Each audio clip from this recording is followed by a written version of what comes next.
Oh, dear God, use me today as an instrument in mercy of your peace. Allow me to help someone in this room tonight. And God, grant me the serenity to accept the things I cannot change, the courage to change the things I can, and the wisdom to know the difference. Amen. My name is Milt and I'm an alcoholic. I'm a member of the Newburgh Group in Cleveland, Ohio, and I want to congratulate you people on this fine gathering that you got here today, and I want to thank you for asking me to be here. I've heard some wonderful speakers, and I've met some wonderful people, and it's been lovely. I don't know. I'm sure that if I would have been sober 3 months or even 3 years, I wouldn't have got up and said I'm new. I'd have lied. I don't know, because the fear was so great and the pride was so tremendous, and I know you'd have taken advantage of me because I didn't know what was going on. So I would have lied. And that pride and that fear are two of the things that kept me captive long after I was freed from alcohol. Possibly one of the most important things I can tell you about my drinking, and I believe it is the most important thing, is that if I had the power to stop drinking on my own, I'd have never come to Alcoholics Anonymous. It's that simple. Why would I come to some place that's going to keep me to stop drinking if I can stop drinking on my own? I am powerless over alcohol. I'm a drunk.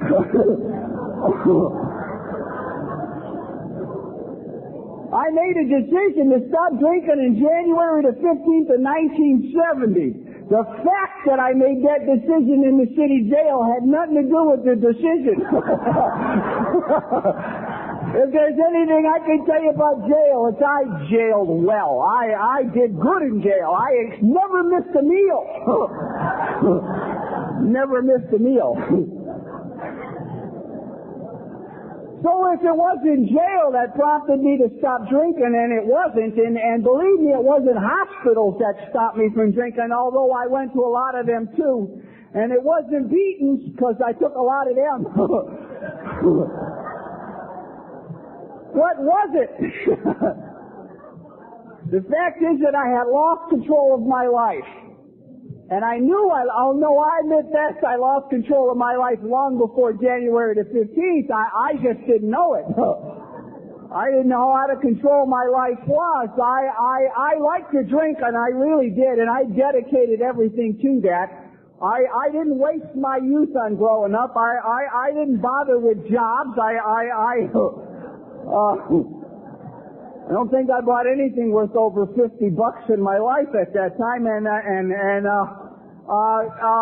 so when I tell you that I like to drink, some of my best drinking was on benders. I like to get off on drunks, some of them months long, and I was on one of these drunks at the end of '69 somewhere, or November maybe, and things happened so quickly that I couldn't control them really. I lost the ability to sleep at night. I would drink 16 or 18 or 20 hours and then lay down, and I would wake up and I would be sweating and shaking, and I didn't understand that. And that's the progression of alcoholism. It progressively got worse for me. I would not eat a meal, and that's unusual for me. I would hit the bar rooms, and after a few weeks on this drunk, all I could eat was Smokies and chips. And I would put some ketchup on that, and that was a breakfast of champions. I had it all figured out. And I lost the ability to change my clothes. Now what I mean is that I had clothes to change into. It's just that I would get home at 2:30 or 3 o'clock in the morning and lay down with my clothes on, planning to change my clothes in the morning, and I already told you I'm up, I'm down, I'm sweating profusely, and I would just at 5:30 when the bars opened up, rush out the door to get a drink, and that went on for quite some time, and I lost the ability to take a bath. Now I had a tub.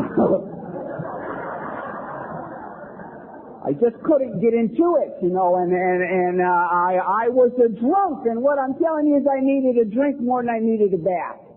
I was a drunk, and I needed a drink more than I needed to change my clothes. I mean, the need for a drink was greater than my personal hygiene and my ability to sleep. I mean, I lost it all. I really gave it all up, and I seen it. See, I seen it happening.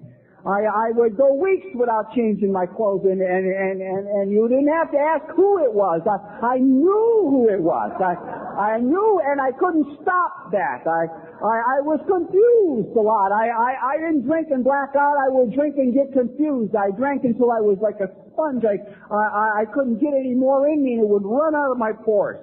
And I would smell myself, and I would lose track of what I was doing. I'd be standing there talking with a couple of guys, and they'd be holding a conversation, and the guy said, well, what do you think?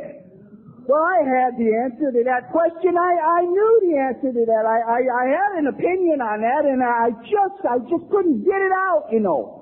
And I would organize my thoughts, and I would bring it all in, and I would blurt the answer out. Maybe 15 minutes later, they're 3 topics away from what I'm talking about over here, and I said, hey, get up and leave. And I would be standing there, and I would look down at the bathroom, and I would know I would have to go to the bathroom, and I would lose track of that thought.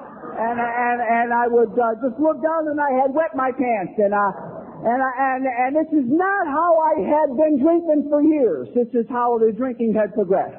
And I already told you I wasn't taking a bath, and I already told you I wasn't changing clothes, and I'm held in the grips of alcoholism, and I don't know what to do. I have on more than one occasion on this drunk, tipped my whiskey glass over and walked out the door and said, that's it, you know, that's it. Now, this argument that I'm having is with me.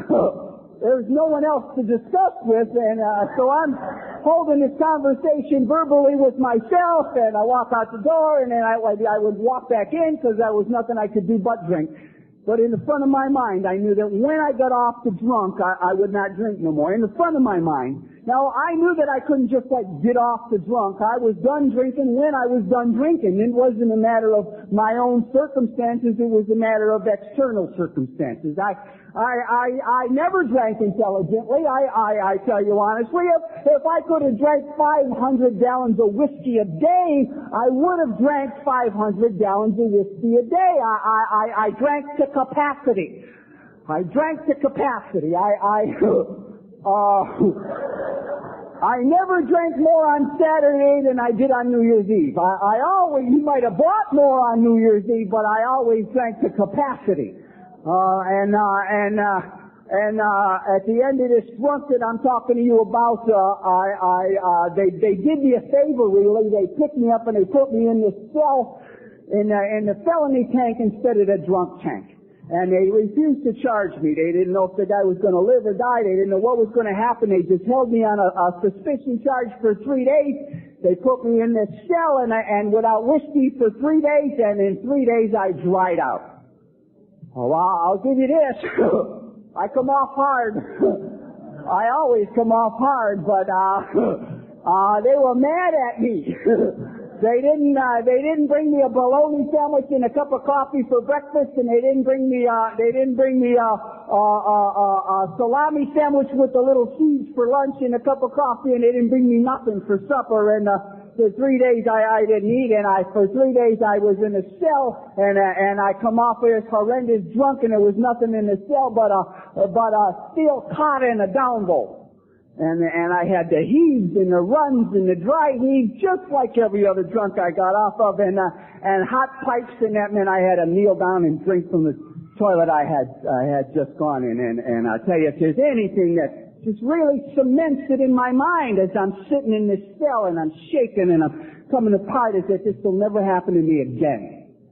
It will never happen to me again. I drew up a plan in there. I had gotten my will back from the bottle. I had gotten it back. I had control of my life now, and I knew that. I felt it. I felt that I was over this drunk. You just intuitively know these things. When the drunk is over, you know it's over, and I got off the drunk, and I drew up this little plan of sobriety here, and because I knew I was never going to drink again, and I was going to have to make a few adjustments in my life, and I looked around to see what I should do, and I just knew that I should get a job and go to work every day. Now that's two different things. Getting a job and going to work every day are two different things. There are a lot of jobs I can go to work every day. I see no sense in working 5 days if I only needed a 3-day pay. If I ran a little short, well, I just steal your coat.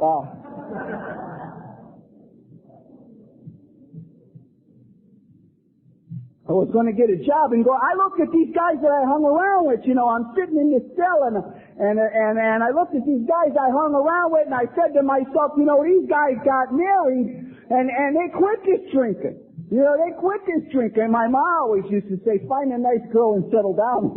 Now they're all in AA. You figure it out now. So these guys would get married, and they would get kids and houses and cars and educations, and I felt that was what I needed. Was to get some responsibility. Now, that's a joke. I couldn't take care of a gerbil. How could I possibly take care of a relationship? I'm not sure I can take care of a gerbil today.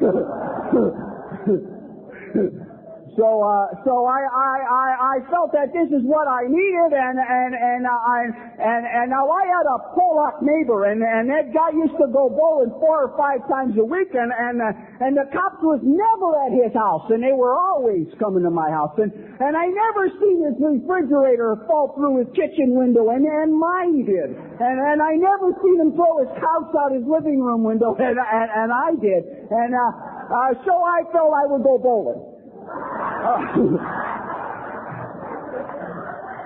Now, the only reason I tell you this story is because I hated bowling as much as I hated work. but I have proven to myself that I have a sincere desire to stay sober. I have proven to myself that I have a willingness to do things I don't like to do in order to stay sober. Oh, I'll give you this, that those are stupid things now, but that was the extent of my mental capacity. I had underestimated the enemy. I had no idea what I had. And I tell you honestly, as I look back, I think that program would have been okay. I think it would have been okay. There is one problem with that program, and it's a big problem, and that is I was the power. It was the I Say So program. Now, I don't know if I thought I had ingrown toenail or what. I don't know what I thought I had, but I certainly didn't know I had alcoholism, and I underestimated the enemy. I really had no idea. It would always been, I said so. And that's all it needed to be said was, I said so. And this big book of Alcoholics Anonymous says, we must quit playing God. Makes sense to me. If I was powerful enough, why would I just depend on God? If I had enough strength, why would a guy like me hang around with a bunch of guys like you? Why would I? There ain't no reason in the world. This is a cultural exchange here as far as I'm concerned. There's no way in the world I would. But I need ya. See? I'm dumb, but I ain't stupid. I know I need ya. So you got the idea.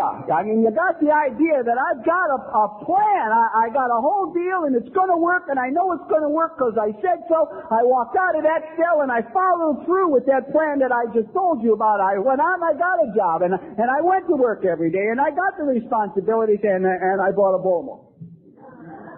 Actually, I stole the Bowmo. And if that program would have worked, I wouldn't be here today. There would be no reason for me to be here today. And you laugh when you say those things, but really, how many times have you walked into a meeting and they sign you up for an AA dance? Or an AA golf league? Or an AA, whatever it is? I don't know. I read that book and I don't see that in there. Those are nice things, and I'm not saying they're not. I'm saying that book gives me 12 steps of recovery. Recovery. Recovery from the fear. Recovery from the pride. that are going to take me back to drinking. Okay, so I walk out and I put this program into action. I attacked this world. I attacked alcoholism. Oh, I'll give you this. That I was like the tiger in the cage. Did you ever see a tiger in the cage? That guy walks like this. This is not a happy animal. See? The book says we are restless, irritable, and awfully upset until we can once again experience that euphoria of the first drink. Let me assure you, I was restless, irritable, and really upset. Really. I had no idea how to live sober. I was trapped. I spent all my life. Who would think I would live to be 30? I wasn't prepared. Well, I was 24 and I was ready to check out. I live fast, die young, and all of that stuff.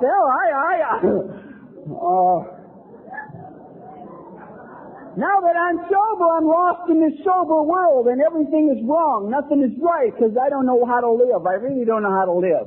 And I'm lost inside this. And no matter what, this is better than wetting my pants. Now, that's what I tell you. If being restless, irritable, and discontented is what I got to settle for in sobriety, then I'll take that, because that's better than drinking my own puke out of a toilet bowl. If that's all that sobriety has to offer me, I'll take it. And I tell you honestly, if that's all you got in this room tonight, you're cheating yourself. Because Alcoholics Anonymous has given me the ability to live my life in peace, to live my life in happiness and joy. And if all I settle for is sobriety, I'm cheating myself. Pure unadulterated sobriety will do this to you. Make you drink again. Oh, I'm not saying that because you told me that. I'm not saying that because that's in the book, and it is, and you did. I'm telling you that because I did. I drank again. I drank again for one reason and one reason only. I was an alcoholic and I was doing absolutely nothing at all about my alcoholism. I was doing something about my finances. I was doing something about my relationships. I was doing something about my recreation, and I wasn't doing anything at all about the worst problem I had, alcoholism. That's like putting a tuxedo on a pig. You dressed me up. I got cleaned up and dressed up and washed up, and I haven't changed anything on the inside. Nothing. The end results I already told you is I had to get drunk. I had a sincere desire to stay sober. I had a willingness to do anything that was needed to do. I just didn't know what to do. And I didn't know where to go because I didn't know what I had. I got in the car with a couple of guys. They said, "You want a beer?" Well, I never gave it a thought. I didn't think to myself, well, I shouldn't take this drink. I never thought I can drink now. I ain't had a drink in a month. It never crossed my mind. There are times when I have no mental defense against the first drink. There are times, no, I don't need the book to tell me that, or the book tells me that, and I don't need you to tell me that, although you have told me that. I learned it everything. It's just like I learned everything. I learned it the hard way. I drank. Guy said, "You want a beer?" And I took the beer. I take a drink, the drink takes the drink, and the drink takes the man. I take the drink. And I have absolutely no say-so over what I'm going to do next. I have lost control of my life. I have once again taken my will and turned it over to the care of alcohol. Alcoholics Anonymous has given me a step and says, take this will, this freedom from the drink, while you have it, and give it to God. That's what the book says. Because on my own, I'm going to waste my will. I'm going to squander it. I'm going to throw it away, and I'm going to give it back to alcoholism. The third step of Alcoholics Anonymous tells me what to do with the will. To give it to God, and He'll take care of me. You see, you and I can walk into any basement and pull a drunk out. You and I can walk into any gutter in Ventura or Los Angeles or Cleveland. You and I can walk in any gutter and pull the drunk out. Put him in the treatment center. Take him and say, whatever we want to do it. Whatever we want to do it. You and I can do that. But only God can reach back in the neck of a jug of whiskey and bring the will out and give it back to us. Only God can do that. And He does that continuously. What we do with it is our business, isn't it? what we do with it. Me, no idea about God. I had no idea there was the power. I was the power. You see, the book of Alcoholics Anonymous says, being convinced of three pertinent ideas. A, that we are alcoholic and could not manage our own lives. Got that part. I got that. I ain't got no trouble with that. B, that no human power could have relieved my alcoholism. Come on. Come on. You talk about human power, you're talking about me. If I can't do it, who can? I'm the baddest guy I know.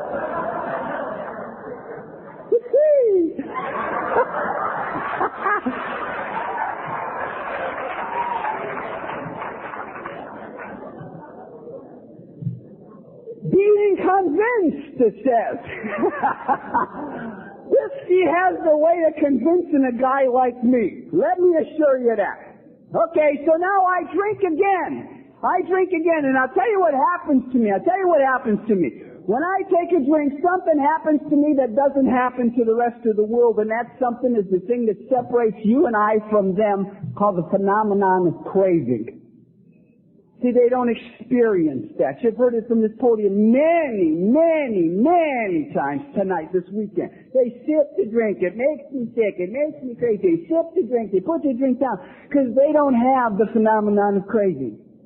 You give me a drink, and I have no say-so over what happens to me. There's something happens in me that I need to drink some more, no matter what the expense, no matter how much strength or force or will that I have. You give me a drink, and I am powerless over alcohol. So I don't have to deal today, and haven't had for some years, with that horrifying phenomenon of craving. I don't have to even give it a thought, because that phenomenon of craving cannot take place in my life unless I take the first drink. It's the root of the problem. The problem is not the phenomenon of craving. The root, of course, is the first drink. Don't take the first drink. One of the popular things that used to be did when I was sobering up was, it's the train, it's the engine that kills you, not the caboose. It's the first one. I said, what are they talking about? I don't get it, you know. And I wouldn't walk up like one of these guys. I'd sit in the back and say, I look like one of them little dogs you see in the back of a window of a car. My head would be not like this, and nose like one of these balloons, just full of hot air, just not getting anything. Okay, now I got off of that drunk, and I was sick, and I had hurt someone as usual. I was sick, and all of the stuff that went with it was really nothing new. If there was anything new, it was absolute shock and surprise that I drank again, because I said I would never do that. Just shocked. I couldn't believe it. There was no one more surprised than me that I drank. I mean, I was just shocked. Couldn't believe it. Hell, I made promises. I got a job. You hire me, I'll show up. Yeah, and the guy took a chance. I have broken many hearts. I have betrayed many trusts. And not because I was a rotten guy, although I was, but because I was an alcoholic. I've done things I didn't want to do. Many times hurt people that I wanted to hurt. Many times told lies I just wanted to tell. But I'm dealing with alcoholism now in the progressed stages, and I'm doing things I don't want to do. Lying when I don't mean to lie. I meant it when I said it. Certainly wouldn't hurt a soul. So I got off at this drunk, and I knew that game plan didn't work, so I'm going to draw up a new game plan, because I knew this for sure, that if I hadn't have gotten in the car with them guys, I wouldn't have drank, so it's their fault. So I'm not going to hang around with them guys no more. Now that is a good decision. They was not nice guys, first of all, and my mom told me when I was 14 years old, she said, Milty, don't hang around with them guys, because they're going to get you in trouble. Now, my ma had a rare form of honesty, don't you know, because by the time I was 17, she was telling them guys, don't you hang around with my Melody, he's going to get you in trouble. Didn't stop her from loving me, but she knew the truth, huh? Okay. I'm 24 years old now, I'm going to finally do what my ma wants me to do. I'm not going to hang around with them guys. Now, that is a good decision if it wasn't for one small factor, and the factor is this. I was vulgar, foul-mouthed, abusive, abrasive, the cheap chisel and mooch. I had no respect for you, for your family, or your personal property, and that does not endear me to others. I had eliminated 99% of the people I'd ever met in my life for those attributes that I just described to you. Consequently, I'm left with a small handful of friends, and believe me, they were the best friends a guy like me could have at that time. They really were. And I'm going to let them go now.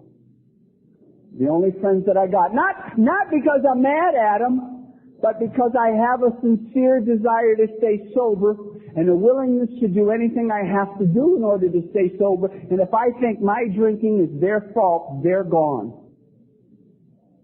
They're gone. Now I want to talk to you for just a minute about lonely. See, lonely is a funny thing. See, I know a lot about being alone. There's not ever one joint, one penitentiary, one workhouse, one lockup that I've ever been into that I didn't go to the hole. Not one. I always got in trouble while I was in trouble. I was just what I did best, I suppose. And consequently, and I always went hard. They'd strip me naked because they wanted to punish me, and they put me on the outside wall, which is the cold wall, and you know all of this stuff. And I have gone on more than one occasion, not many, but on more than one occasion, for weeks at a time without talking to another human being, without physically seeing another human being. I've gone weeks at a time, with the only voice you hear are the ones that echo down the hall. So when I tell you really about loneliness, it's not that kind, because I did that okay. I'm talking about walking in the Trement Lounge where there's 75 or 80 people in the room. I know 50 of them. I went to school since elementary school with 40 of them, and I couldn't talk to any of them. I couldn't bring myself to communicate with any of them. I couldn't express to them how I felt. I couldn't tell them that I'm battling this whiskey. I can't stop drinking. Things are going on. I don't know what to do. Could you get till we talk? I just couldn't do that. I'm telling you about being alone in a room full of people. A loneliness I'd never experienced before. And I didn't know what to do about it. A fear has set into my life that I don't know what to do with. I was always an attacker. I attacked fears. I attacked everything. Everything I felt that was worthwhile was worth attacking, and I've got these fears that I can't attack. I'd sit on the side of my bed at 6 o'clock in the morning, and I'd be rocking on the side of my bed. You know, I'd be so confused because I don't know what to do about this drink problem, and I don't want to step out the door. I'm afraid to walk out of the door of my own house. I'm afraid. I just got fears that I can't describe to you that owns me. You know, they give us an inventory step, and they say, let's examine our fears. What? Well, of course, let's examine our fears. Because once I put the sunlight on the spirit, the great majority of my fears melt. Like snow in the sunshine, they were unfounded and unreal. And the ones that are real we'll deal with. The ones that aren't real, give them up. I didn't want them, and those are the fears that held me captive. Those are the ones that owned me, that prevented me from talking and communicating and serving and opening up. Those are the fears I brought into Alcoholics Anonymous. That's the fear and the pride that would have allowed me to walk up and say, I'm a new guy. I don't know nothing.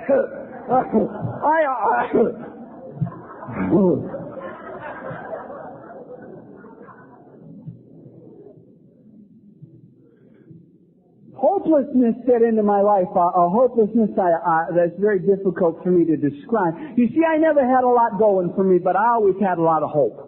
I never had a lot of money, a lot of good looks, a lot of talent, a lot of skills, a lot of anything, but I always had a lot of hope. I remember being 14 years old, and I'd gather up to 8 and 9-year-olds, and I'd put them on my football team and would challenge the other 14 and 15-year-olds. Come on, line up, we can do it, full of hope, loaded with hope. I remember walking into Wishing Well, 21 years old, up on 79th on Broadway. A guy stopped me at the door. He said, no, don't go back there. He said, there's 50 guys back there that are going to beat the snot out of you. Man, I threw my coat off and I flew back there. You looking for me? And they did beat the snot out of me. But I had hope. Come on, let's go. We can do it. Full of hope. No brains. Just a lot of hope. I'm 24 years old and I am hopeless. I am 24 years old and I see no light at the end of the tunnel. I'm 24 years old and I see no way to continue on. I see nothing I can do about it. I'm held in the grips of alcoholism and I don't know what's wrong with me and I can't stop the pain. I just can't stop the pain of the hopelessness and the despair. There's two kinds of drunks nobody likes. Nobody likes fighting drunks and nobody likes weeping drunks. And I spent my whole life being a fighting drunk, and now I'm a broken down, hopeless, weeping drunk. I get out of that work, I'd have my time clock in my hand at 25 after 3, and I'd say to myself, I'm going to go home and do something, fix something, nail something, hit that time clock. I run out the door, driving that old Rambler, I pull in the back of the joint and stop in and get a shooter. And I tell you, I didn't plan it. I'm telling you that I'd be lowering that whiskey glass from my lips to the bar, and I'd know that I took that drink. I'm telling you that I took that drink without intelligently, without reason, without anything except that I'm an alcoholic and I have no mental defense over the first drink. If it wasn't for the grace of God, I'd be drunk today. There ain't no other way of getting out of it. No human power could have relieved our alcoholism, and I'm about to convince myself of that. I put the drink down and I thought, just what is the matter with me? How could I do this? It's almost like the bit. It's really. When they wrote those stories in the big book of Alcoholics Anonymous, they knew I was coming. They put my name on those pages after page after page. They just knew this one's familiar and this one's familiar and this one. They knew it. They just knew it. And then I'd get so lonely and I'd get so remorseful and something said in it's the most disgusting state I hate to even talk about called self-pity. Self-pity. I'd walk down the Tremendous and I'd be half in the bag and I'd feel so bad and nobody loves me. I'd be snotting all over the guy's sleeve and his shirt and everything. Now they know me as a fighting drunk, so they ain't going to say nothing. I'd be snotting all over them and they'd just sit there and take it, and I wouldn't black out. I'd remember, and then remorse would set in, and I'd be ashamed of myself and humiliated, if you will. I don't think I knew what shame was. And I would promise myself I'm not going back. And it went on just like this. The hopelessness got greater. The despair is a hopelessness turned into a state of despair, which is an ungodly state in the first place. And I just was lost. It just was lost. You know, before my dad died, he had tremendous arthritis. I mean, we couldn't move his hands, he couldn't walk, he couldn't anything. And they made him a promise that on October the 13th, they were going to replace all of the joints with plastic. They were going to take away the pain. And I tell you, my dad lived for October the 13th. He just lived for that. No more pain until October, and he'd be waiting. Everything was for that day. And I'm going to tell you the secret. You want to know what the secret is? For the alcoholic in the progressed stages of alcoholism, there ain't no October the 13th. There ain't no day when the pain is going to go away. It's something I got to live with forever. I stood before a judge in April of May 1970. That judge pointed on that thing. He said, I find you guilty of shooting with intent to kill an officer of the law, and I sentence you 120 years. Now, I'll tell you this. By the time I got before that judge, there was nothing he could do to hurt me. There was no new pain he could inflict upon me. There was nothing he could do to hurt me that alcoholism and my own selfishness hadn't already done to me.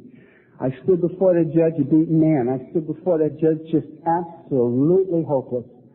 And without even a fear of the penitentiary, hell, I'd done time. I did well. I told you that. I wasn't worried about the time. It's that I just didn't know what to do about my drinking. They pounded on the thing and they put the cuffs on. They dragged me out and there's long stories of other people and tears and broken hearts and promises that every one of us has experienced at one stage or another. Oh, you will if you continue to drink. I mean, that's alcoholism. I sat in the cell and I in the county jail waiting to go down and I sobered up in that cell. See, the day before, the guys got together and they had a going away party for me, like I was leaving for the army or college or something. I don't know. And I drank and sobered up in that cell, and I sobered up with all of the guilt and all of the remorse and all of the self-pity that I've always sobered up with at the end, that kind of stuff.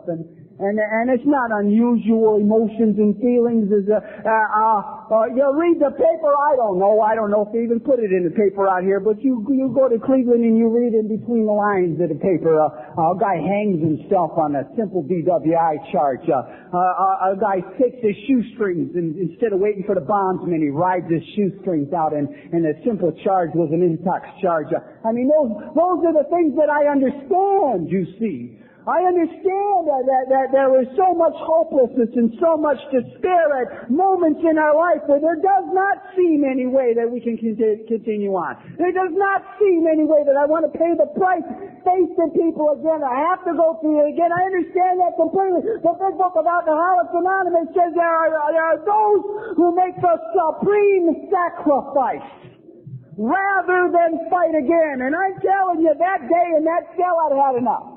I don't mind taking a beating, but not forever. I don't mind being a loser, but not forever. I don't mind those things, but not forever. And I see no way this was ever going to change for me. This was going to go on forever because I got an awakening in that cell. And the awakening was this. I'm not in here because I squeezed the trigger. I'm in here because I drank. Drink trouble. Never put the two together. Never seen myself dozens and dozens of times sobering up in the cell. Never seen it. Never put drink trouble together. Never got that. I'm sitting in this cell on this bit and I got the idea. I'm in here because I drank. And I tell you what I got. If I'm in here because I drank and just did everything I could in order to stop drinking and was a failure, then if I do 1, 5, 10 or the whole 20, when I get out of here I'm going to drink again, and when I drink again I'm going to come back again. And that's how simple it is. Forever. This pain, this despair, this loneliness, and this fear is going to be my companion forever.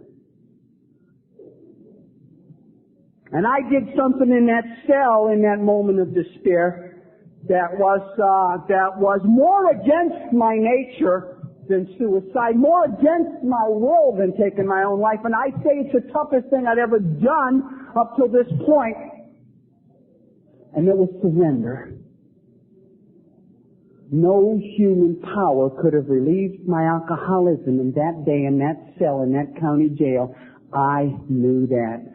I was convinced that there was nothing that could be done about my alcoholism.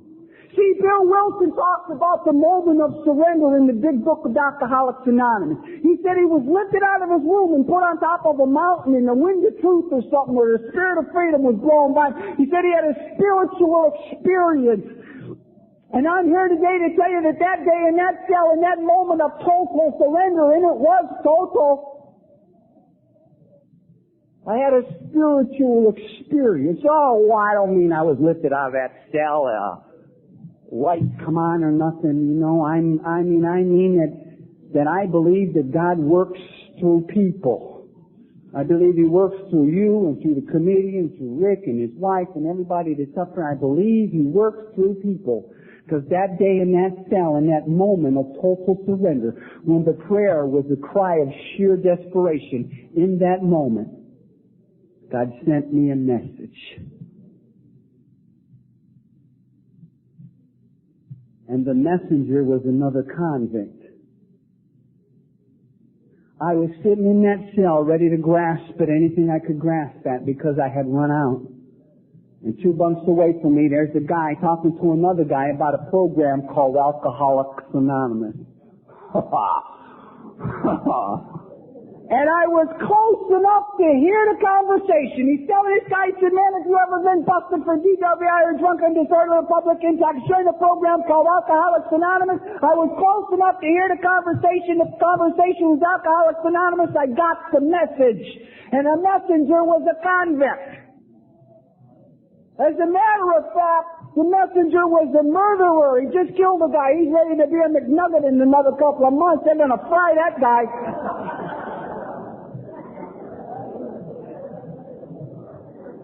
Who's going to believe that guy? See, from here on in, I tell you, it's a matter of divine intervention.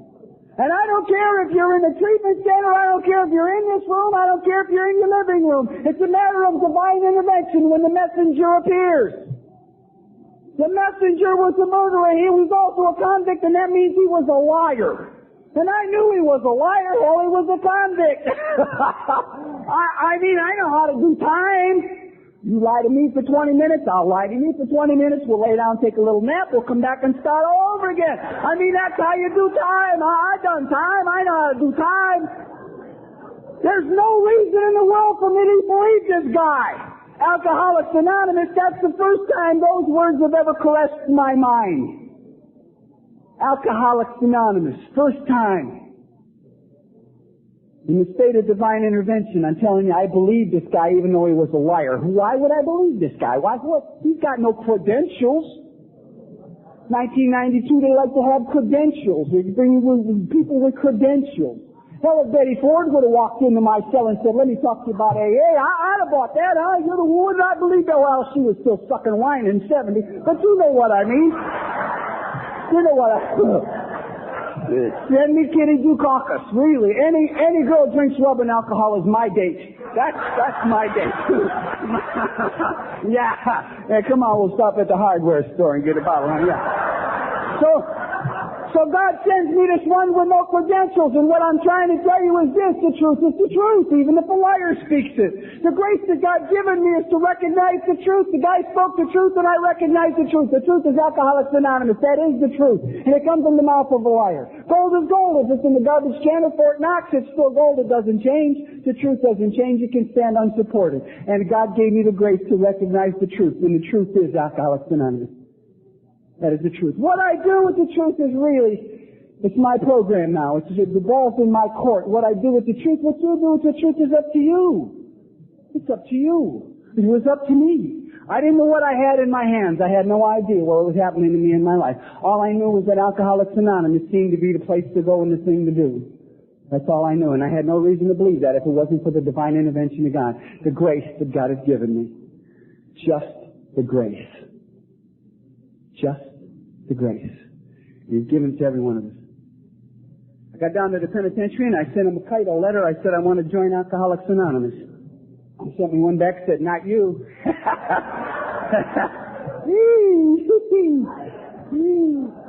See, there's something you must know about my personality. I'm a 3-inning ball player.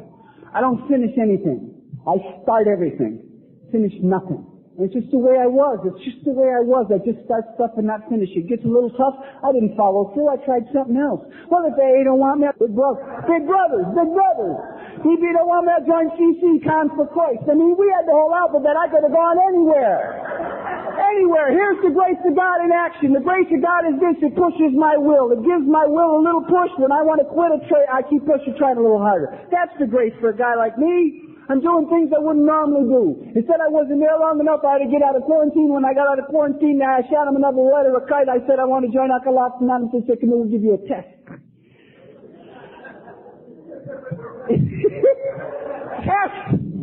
Test.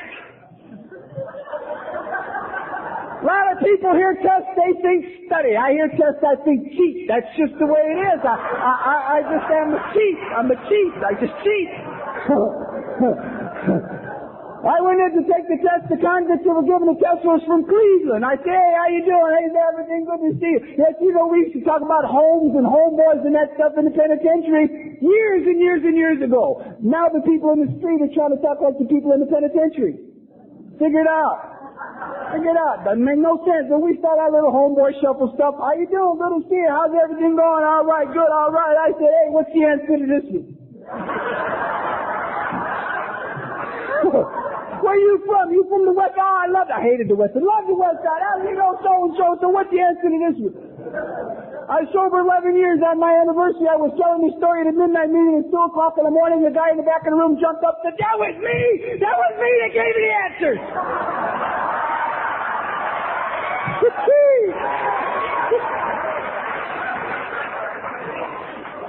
He was sober 9 months. I had 11 years. God used him as my instrument. He didn't believe his own message. Yeah, leave that penitentiary when I got drunk and do another 4-year bit. Couldn't have got in without him. God used the guy. We don't know when God's going to use us. You don't even know who he's going to use this for, but you can be sure he's going to use this.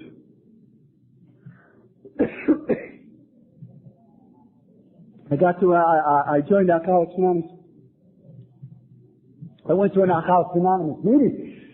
There's a big difference. If I take this chair right here and put it in a chicken coop and I'm sitting in the chicken coop, ain't nobody going to say, look, there's a chicken.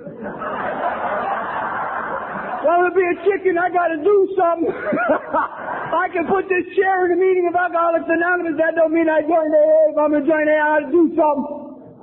The first meeting of Alcoholics Anonymous I walked into, I had an attitude problem. I was sitting in the back of the chair. I had a Jimmy Cagney all over my face. I was a tough guy.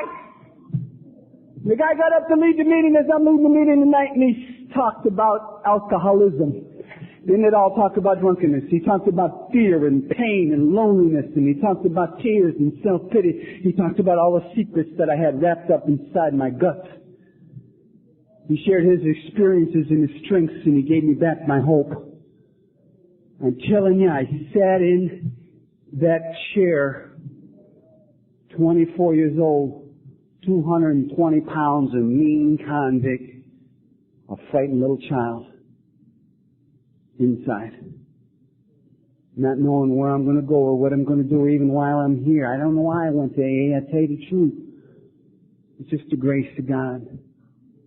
It's the grace that God gave me to get here. Simple faith. Simple faith. I mean, you got to understand something. Why would I come to you guys if it wasn't for faith? Why? I never been to AA. I don't know nothing about AA. It's a simple faith that God gives me, and if He gives it to me, He gives it to you. God don't play favorites. Well, I'll give you this. He pays His workers well. But He don't play favorites. I don't mean a big faith that got me here. That's not what I'm talking about. I'm talking about a simple faith, a childlike faith. You know what I mean? When my little girl was 3 years old, she was at her birthday. She was running down the street and she fell down and skinned her knee. She laid out on that sidewalk screaming and crying and fussing. You know how women do. They go on and on and on and on.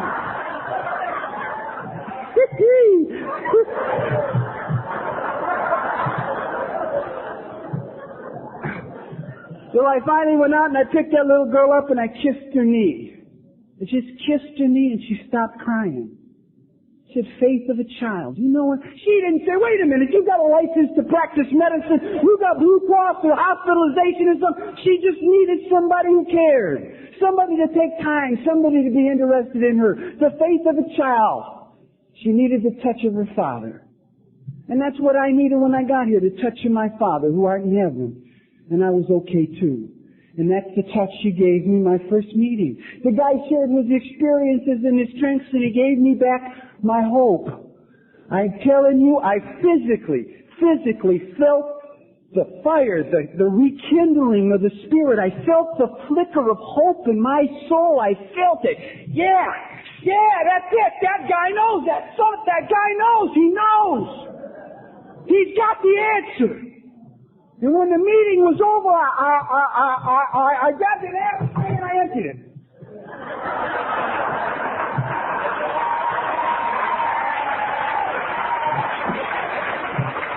I was a member of Alcoholics Anonymous from my first meeting. I did something.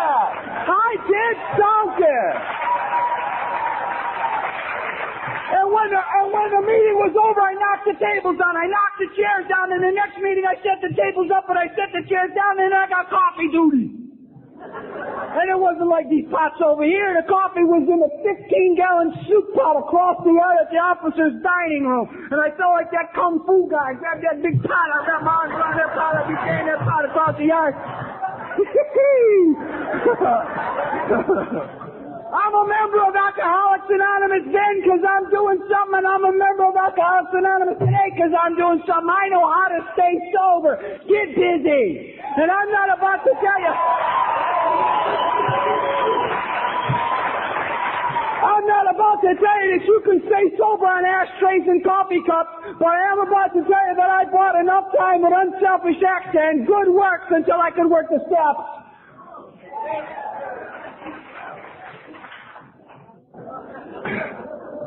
No one gave me my first book. I didn't buy one.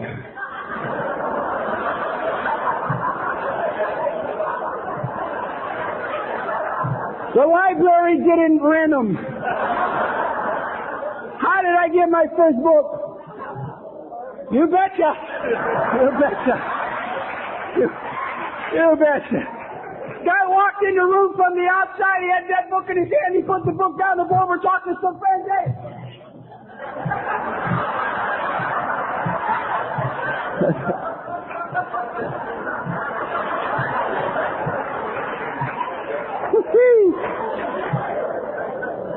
Now I got the book.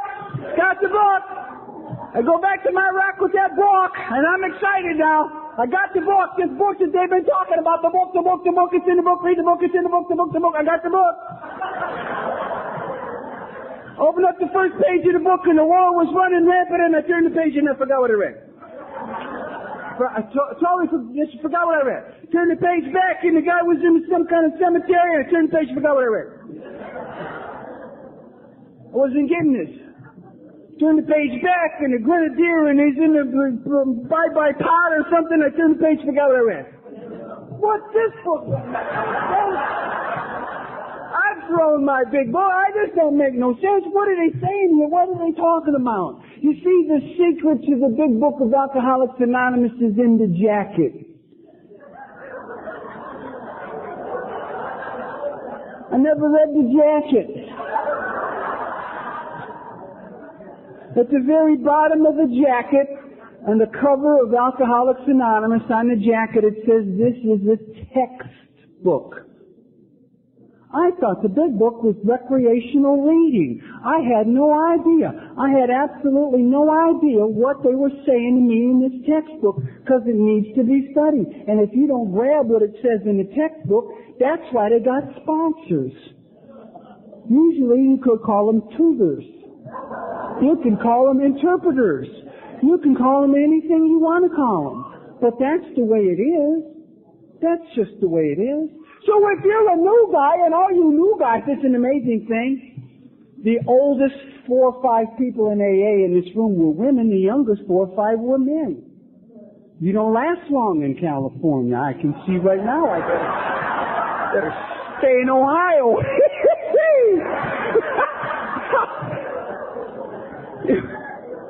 So if you're sitting in this room or any other room and you ain't got a big book and you ain't got enough money to buy one and ain't nobody gave you one and your pride's so great you can't mooch one, what should you do? What? But you get a job! Don't you dare steal no big book of Alcoholics Anonymous. You go down to McDonald's and get a job! What the hell? I heard a guy from the west side of Cleveland said with his little smart self, "Oh, steal a book, you can make amends later." From where? The penitentiary? Some beer joint? You get a job. This ain't the penitentiary. You can make money, you can buy one. See, God wants us to believe in Him. God will do anything He has to do for us to believe. I'm telling you, this is the story of my life. I ain't no God. I ain't nothing. I come in here frightened, I come in here tough guy, and I come in here all of that other stuff that had to go if I was going to stay. It had to go if I was going to stay. He does things for us that just are miracles. He performs miracle after miracle for us that He wants us to believe in Him.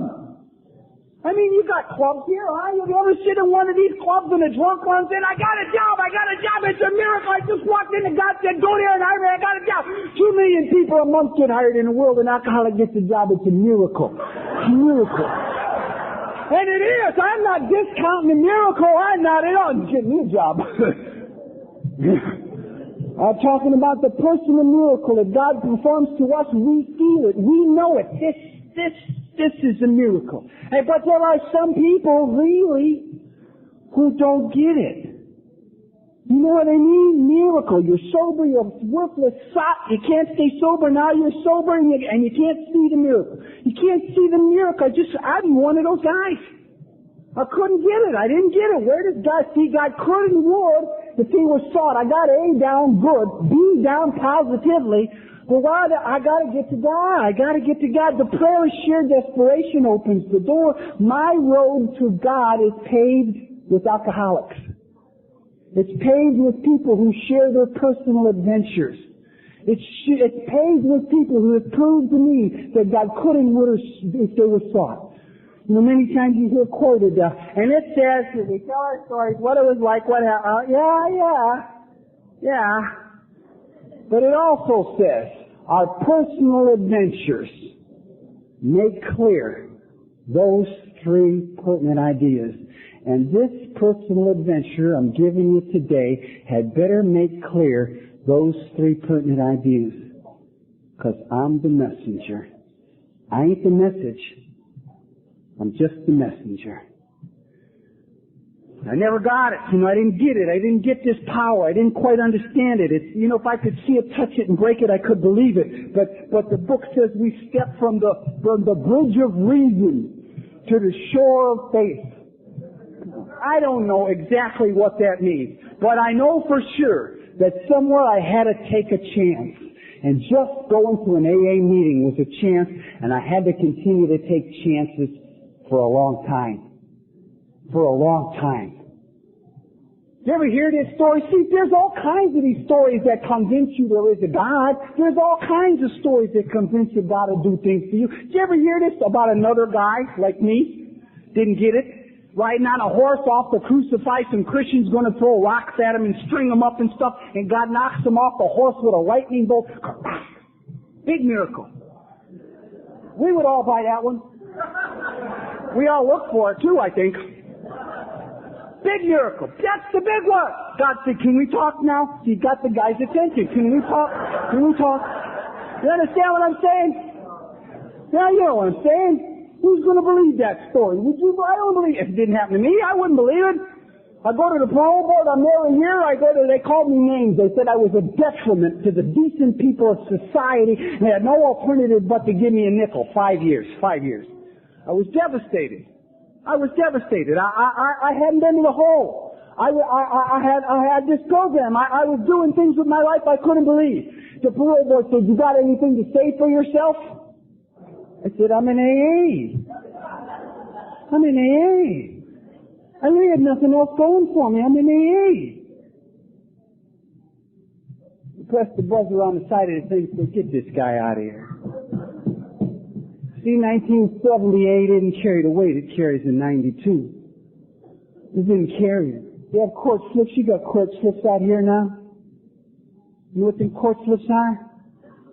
Them court slips are the positive results of the members of Alcoholics Anonymous who paved the way before you came. That AA can take a piece of garbage and make it a decent, productive member of society. That's what those court slips are. Back in 70, they didn't give you a court slip, they gave you time. You don't like the court slip? A lot of these guys are resentful. I'll sign it myself. You don't like the court slip? Slap the judge in the mouth. That's the best advice I can give you. No court slip. No court slip. Just give them a good one. Give them a couple of them if you feel like it. I don't care. You won't get no court slip. That's right. Alcoholics Anonymous has proven that they can take people like me and make them a productive human being, a useful citizen. And that's why you get a court slip. Because people paved the way for guys like me.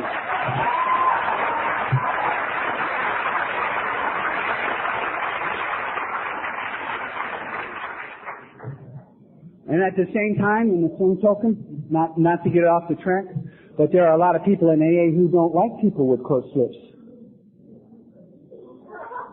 You don't like them? Quit helping drunks, because you proved AA works. Of course, you get drunk too, but your resentment will carry you through and you'll be justified.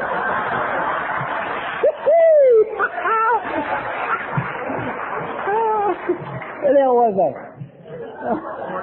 Called the judge, the parole board. Parole board gave me a nickel. I was shocked. I went back to my rack. I wanted to cry, really. If I wasn't such a he-man, I would have cried. I was just devastated. I couldn't believe it. I just couldn't believe it. I was just shocked. I was shocked. And I said my first prayer. in AA. You see, there's a second step, and it says, come to believe. We come to believe in the power. Here's how I come to believe, and it's just simple, is that I got in a place where my power wasn't sufficient, wouldn't do no good, and I turned to the power of God. I just took a chance. I did what you told me to do, God, and I said a prayer. And it was a prayer I opened this meeting with. God grant me the serenity. God will do every day this 5 years. I just don't want to drink no more. I just don't want to drink anymore. I'm giving everything they said and a whole bunch of stuff they don't even know about. I just don't want to drink anymore. You see, I'm in AA because I don't want to drink anymore. That's the bottom line too. If you take away that desire, and I'm history. Everything you've ever taught me, everything I've ever learned is useless information if I drink again. But if all I settle for that, I cheat myself. If I could have made a list that day of what I wanted from God and Alcoholics Anonymous, I'd have cheated myself in the first 3 months. In the first 2 years, I'd have been ran out and God was still giving. I had no idea what AA has to offer a guy like me. I said that prayer and big time miracle. They called me back to the parole board 20 minutes after I got done praying. See, you just can't do that. It's a miracle maybe you don't understand, but it's just one of those things you just don't go see the board twice in a day. Twice in an hour. I mean, they're busy people. There's a lot of us. And here in LA, you'll have a lot more this month. I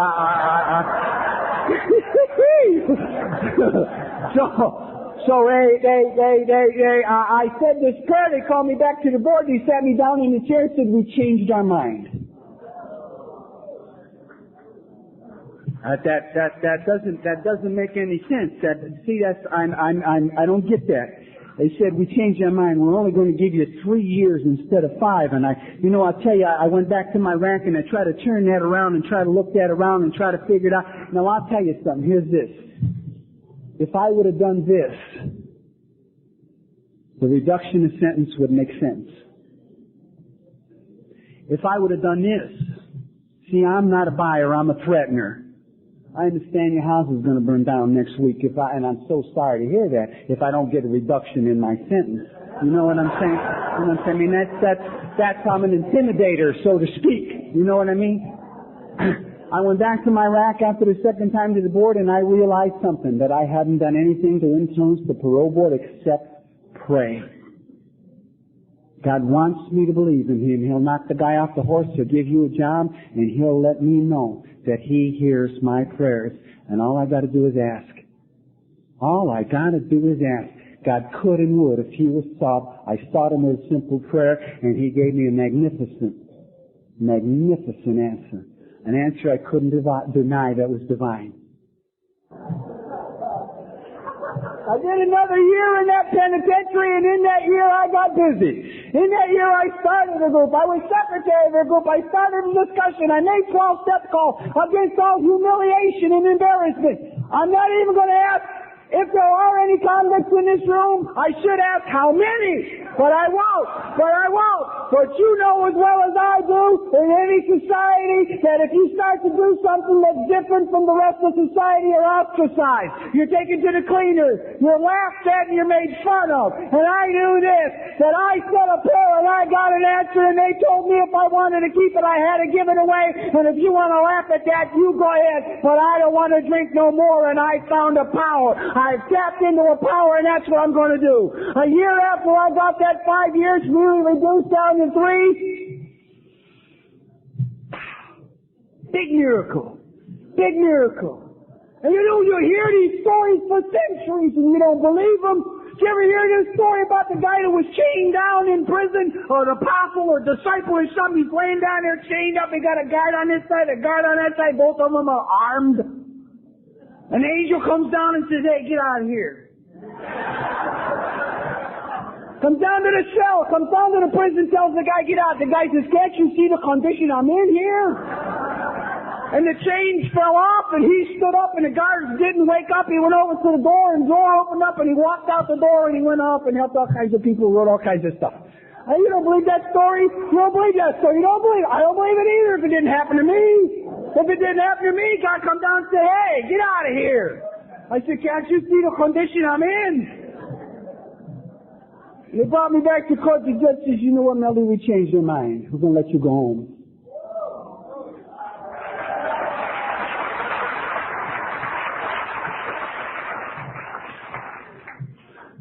I thought it was a trap. No, really. Remember I told you you're held captive? I was held captive by fear and pride and resentment and all the things that the book says we have to get rid of. I was held captive by those things long after alcoholism was not my problem. After drunkenness was not my problem. It didn't make sense to me. I'm getting my coat on. I figured some kind of trick. You know, the cops, they remembered all I did to them, and I told you why I was there and all of that stuff, and they didn't have computers, so it was not a computer error. I just figured this was, they were going to get me out, and when I got that first breath of fresh air, they were going to come and grab me and laugh. And they wanted to see me cry. They wanted to break the spirit. You break the spirit of the man, you've broken the man, and that's how simple it is. And this is what was going through my mind as I turned the collar up on my coat and pulled the brim down on my hat and dashed out to my car, you know. See, I'd spent a long time, pre-teen even, as part of the justice system. And I'll tell you something, once you join Alcoholics Anonymous, you become part of the mercy system. And God can do things for you that no one else can, that a lawyer can't, that bondsman can't, that money can't, that nothing can. God can do those things. He can open up hearts, He can open up minds, He can close eyes, He can open up ears, He can do anything. He can do anything. And He proved to me, just proved to me that there is a God and He loves me. He's going to do anything He has to do in order for me to do it. And here's the deal. The deal is this, and this is the deal I made with God. If you keep me sober, I'll tell everybody how I did it. That's the deal I made with God. You do what you can do that I can't do, and I'll do what I can do that I can do. And that's what I'm doing. That's all I'm doing here is what I can do. And I'm telling you how it happened. God could and would if He was sought. And I sought Him, and I seek Him today, and He can, and He does. And that's the message. And really, what could be simpler than that? What could be simpler than that? I got out of that penitentiary, and I went back home, and I'll tell you, fear just run my life. Fear just run my life. I knew it was a trap. I knew it was some kind of a trick. I just knew it. I sat in my house and the sun went down and I got hungry and I sat in my house. I was waiting for him to come to the door, waiting for him to get me, just waiting for him, just sick with it. Just sick with it. I waited for somebody to yell lights out or bedtime or chow or something. I just sat in that chair, just absolutely terrified in that chair. Jesus, get it over with. I don't want to be here. Man, let me just, you know what I'm saying here? It's just insane thinking. Guy that can't stay sober on that stuff, you can't stay sober living with that kind of fear. You just can't. I snuck out of the house at 3 o'clock in the morning, went down to a restaurant with my back against the wall, and I ate the meal with a spoon. I hadn't had a knife and a fork in years. I just ate the meal with a spoon like a dog looking like this, and nobody ate my food. I went home and sat in that chair, and 10 o'clock the Saturday morning, there was a pound on the door, and I said, man, it's over with. Let me just get back. Let me do the time. I only got a couple more years. Let me get it over with. I opened up the door, and you know who's standing at the door? You're standing at the door. You members of Alcoholics Anonymous got the scuttle that I was out in, and you're standing at the door. I said, come on, we're going to go to a meeting. We're going to go to a meeting. We're going to go to a meeting. What I owe you? Maybe what I owe you. What I owe you for carrying the message down that penitentiary. What I owe you for catching me on that Saturday morning before whiskey did. What I owe you. What I owe you for the love and the trust and the faith. What do you want me to do? You want me to go? You want me to lead some meetings? I'll lead some meetings. You want me to say some prayers? I'll say some prayers. You want me to help some drunks? I'll help some drunks. What do you want me to do? I'll do what I owe you. What I owe you. Well, I know one thing for sure. I got what I don't deserve. I got what I don't deserve. I don't deserve what I got today. I've been on the take since I joined Alcoholics Anonymous. I've been taking and sucking this program dry for years. I mean, it don't make no sense. Sit in a meeting for an hour and stay sober for 24. Come on, give me a break. Give me a break. That don't add up. I'm still on the take in AA. I'm still on the take, and I realized it some years ago. I realized that it don't make sense what I'm doing. So I was the guy who was going to get even with God. I was the guy who wasn't going to be on the take no more. I'm going to get even. I started sponsoring lots of guys. 6, 8, 10, 12 guys at a time. I bought a school bus for the mentally retarded. Filled it up with drunks. I thought that was appropriate. Took them down to the penitentiaries and down to Grafton Prison Farm and down to Stella Maris and out to 6 and 8 and 10 meetings a week. I was the guy to do that. And then it dawned on me this. I cannot outdo the grace of God. Everything I put in Alcoholics Anonymous, God gives me back, and He never gives me one for one. He gives me back 100-fold, even 1,000-fold sometimes. Everything I do in the AA, I get back 1,000 times. That means the more I do, the more people I help, the more I pray, the more places I go, the more drunks that I help, the more I give. God gives me back 3 times, 5 times, 100 times as much. The more I give, the deeper in debt I get.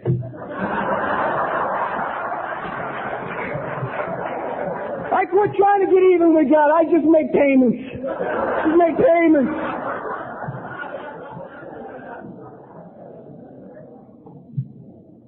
I got out of that joint. And I didn't know what to do. You know, I really didn't know what to do. I want to go to these meetings. I was so frightened. I would stand at the top of the stairs, and you ain't going down there. I don't want to shake your hand. I don't want to shake your hand. You better go down. I don't want to go. If I go down, I better go down. If you don't go down, you're going to get drunk, and you go down. That's it. That's all. Okay, well, I'm going to get drunk. I don't want to get drunk, and that's how simple it is. The sponsor helps out in these occasions, but you got to get one. You got to get one. Home groups are marvelous, but you got to get one. I was out about 2 weeks, and I was driving around the court. See, I wondered what you people had. I just didn't know what to do. I was so comfortable in the penitentiary. I can only tell you that. I was so comfortable. I was so safe and so secure. I didn't have no gas bill. I didn't have nobody nagging. I didn't have no pressure. I didn't have nothing. I didn't have nothing. It's time to grow. It's always time to grow. When these difficulties come on me, it's time to grow. It's time to grow.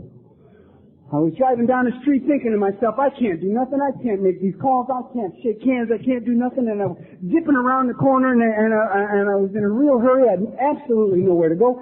Real in a hurry to get there. Zipped around the corner, and there's an old lady in the middle of the street. I almost ran her over.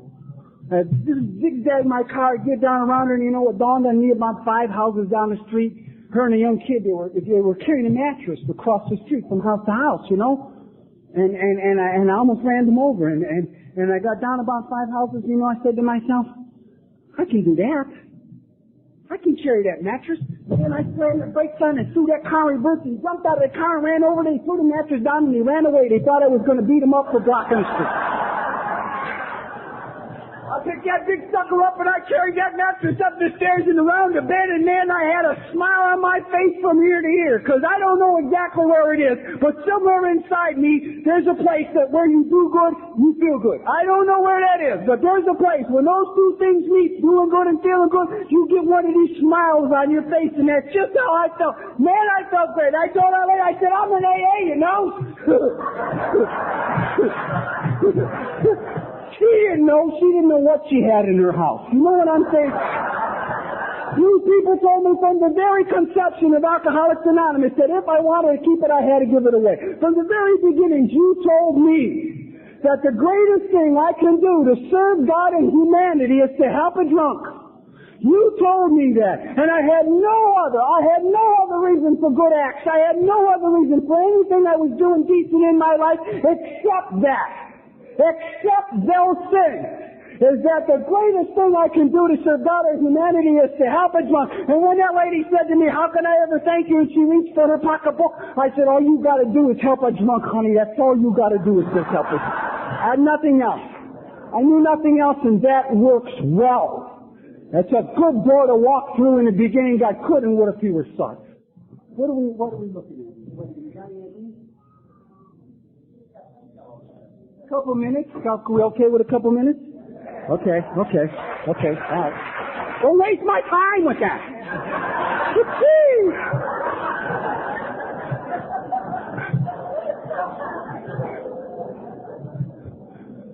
You know, I got out of that penitentiary and I got out on the street, and I was out of that. I got out on a Friday and a Saturday. They took me to a meeting on the west side, which I already told you I wasn't found on. And because every time I went to the west side, somebody wanted to beat me up. I have no idea why that always was, but I always said, come on with that. Come on with that. Let's see what we can do. I go over to the west side. It's a meeting. I'm on the west side. The guy's leading. He's a congressman or a senator or something. He gets a lawyer. He gets up and he says, I'm an alcoholic. I said, he's a liar. That guy's a liar. I wouldn't know an alcoholic if he'd hit me with the room. But all I know is that guy got up and talked about my pain. And that's the difference. That's the leveler. That's the thing that brings us all together. The pain of our suffering and the joy of our recovery. Those two things are the things that keeps us alive in Alcoholics Anonymous. It has nothing to do with activity. It has nothing to do with that. It's those two things. As I read the big book, Fellowship, very important. Meetings, absolutely. 12 steps, you can't stay sober without them if you're a real alcoholic. You're a real alcoholic. I go to a meeting on a Monday and it's a businessman's lunch and I'm out of place. They got suits and sport coats, bell-bottom pants came in while I was out. I had a shirt they gave me from the penitentiary, a pair of pants I had to wrap around because I lost so much weight, and my alligator shoes, my gangster shoes with the points and the suede. And I walk into this meeting and I froze. There was 200 businessmen in that meeting. I mean, real business, not monkey business, real businessmen in that meeting. And I absolutely froze, and I felt the fear start in me. And the funny thing about fear is I don't have enough humility, nor enough faith to say, I'm feeling a little frightened. I have a problem. Could we talk about this? What I do is I go into Jimmy Cagney. That's just what I do. I get a little soft. Take my chair and go sit in the back of the room, and I dare you to come and talk to me. See, I just dare you to come and talk to me. You know what I mean? Really. And I say the biggest, meanest, baddest guys in the room coming through the door today are the most frightened. And I only say that from my own experience. And I sat in that chair like a frightened little child looking like a mean man. And a guy walked up to me who was about this tall. And he grabbed my hand and he said, "How you doing? How you doing? Don't go to serious, don't serious, don't serious." I said, get away. And I said it then. I had a filthy mouth because I had a filthy mind. If you want to know what's in your mind, listen to what comes out of your mouth. The guy didn't hear me. He didn't hear me tell him to get away from me. He just kept pumping my hand. How long are you sober? I didn't know how long. I didn't know you were supposed to keep track. Didn't dawn on me, did I? I said a while. Oh, he said, "What's your home group?" I said, "I just got out of the Walls, man." Oh, he said, "You're from the Walls group." Oh, that's just great. See, I believe that God closed his eyes so he couldn't see how I was dressed. I believe God closed his ears so he couldn't hear what I was saying, and he just welcomed me. He said, "You come out with me. You come out with me." He said, "I'll introduce you to everybody in the whole room, and I'll buy you lunch."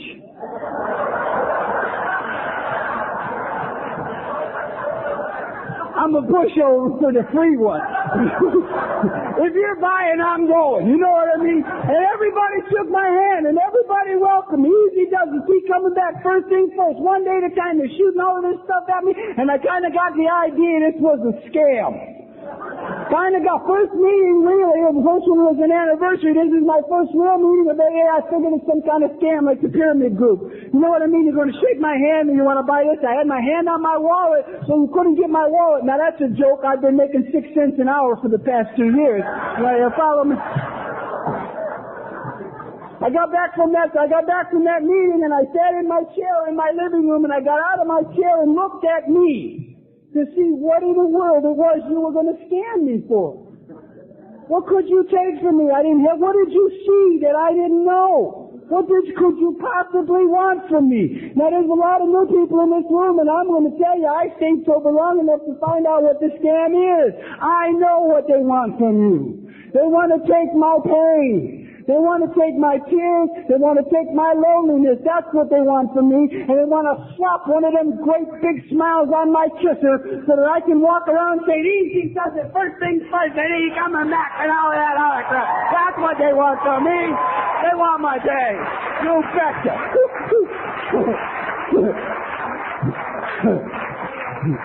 I'd like to tell you a little bit about today, 21 years sober, but you wouldn't believe it. No, you wouldn't believe it. It's beyond anything I could ever imagine, I could ever understand in my life. It's you know what I'm saying? It's so hard. It's so hard to say, here's what I was, and here's what happened, and listen to this. Because you don't believe it. Even I don't believe it. All right. One story. I was 61, really, just one story. I got a job offer. Can you believe this stuff? You can't believe this stuff. I get a job offer. They offer me a job making almost 2.5 times the salary I make this year. I mean, big money. Big money. Really big money. But I'll never lead another conference. Chances are I'll never lead another meeting, speak at a meeting, speak at a conference like this. I sat down with my kids and I said, here's the deal. We're going to have more money than we can ever spend at one time. We're going to have all meat every day and clothes and all the stuff. And well, what do you think?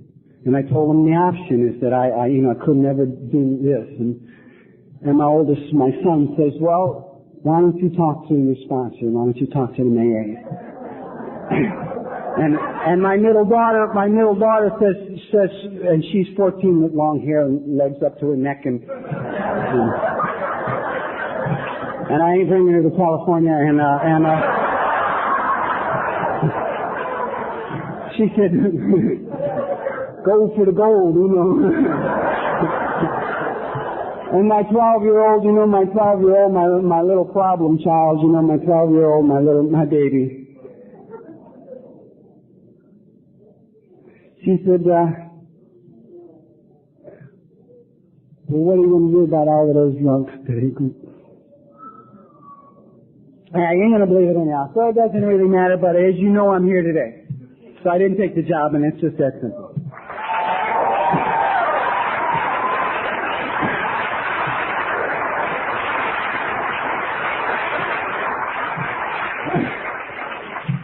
There was a little girl that went to Europe, and while she was in Europe, she visited all the cathedrals, and as she was going through the cathedral, she asked the guide who the people were on the stained glass windows of those cathedrals, and the guy told her that those was the saints. And when she got home and everybody asked that little girl what she had seen while she was in Europe, she says, I've seen the saints. And when they asked her who the saints were in her innocence, this little girl said, well, the saints are the ones that let the light in. And I say this to you in my innocence, and man, I got it. I got it. You people in this room and Alcoholics Anonymous throughout, and particularly at the Newburgh group, let the light in for me. All that I have and all that I am and all that I have ever hoped to be, I got from you people 21 years, 10 months, and 3 days ago. Thank you and God bless you.